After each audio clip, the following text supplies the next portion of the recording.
Good morning everyone and welcome to my YouTube channel. I am your educator Vimal Gupta and today I am going to discuss a brief about the foramina of the skull. This is the view of the cranial cavity which is showing the anterior cranial fossa. This is the middle cranial fossa and here we have the posterior cranial fossa. So first of all, discussing with the anterior cranial fossa, exactly in the middle there is a structure which is looking like a sieve. Sieve means chalni. This structure is called as the cribriform plate of ethmoid bone. Actually, this is a part of ethmoid bone which is having some chalni sieve like structures. This is called as cribriform plate of ethmoid bone which transmits the olfactory rootlets. And यहाँ पे we can see there is another foramen which is called as, actually it is a canal, it is called as the optic canal. As the name indicates, optic canal, it transmits the optic nerve.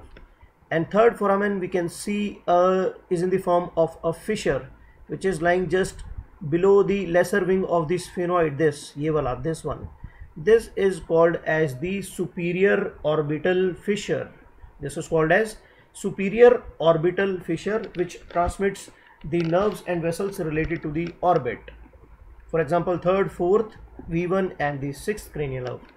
And just behind the superior orbital fissure we have another foramen which is round. This is called as foramen rotundum. This is called as the foramen rotundum. Just behind the foramen rotundum there is another foramen which is oval in shape. This oval in shape foramen is called as the foramen ovale. This is called foramen ovale which transmits MALE, male, that is mandibular nerve, accessory meningeal artery, lesser petrosal nerve and emissary veins. Now these three are in a single line. Number one, superior orbital fissure. Number second is foramen rotundum. Third is foramen ovale. On the left side we can see just behind the foramen ovale there is a very little foramen, very small foramen. This is called as foramen spinosum. This is called foramen spinosum.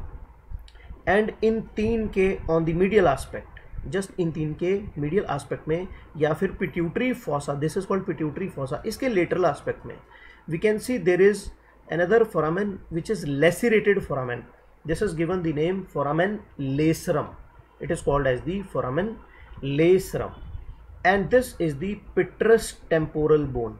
Petrous temporal bone के apex के पास में we can see there is a canal. This is called as the carotid canal. As the name indicates, carotid canal. इसकी दो openings होती हैं, एक तो skull के base पे होती है और एक cranial cavity से देखते हैं तो वहाँ होती है.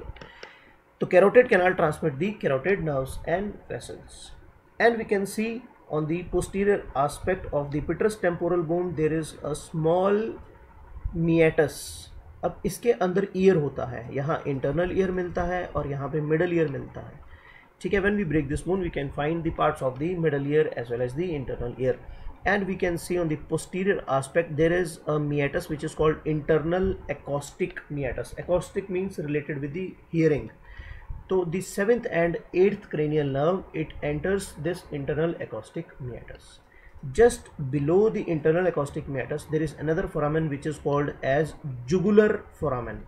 As the name indicates, it is called jugular foramen, related with the internal jugular vein. And we have a very large foramen, the largest foramen rather. This is called as the foramen magnum which transmits the brainstem. The brainstem continues as spinal cord from this foramen. And just anterolateral to this foramen there is again the small foramen which transmits the 12th cranial nerve, and this is called as the hypoglossal canal. And this was all about the foramens of the skull. Thank you.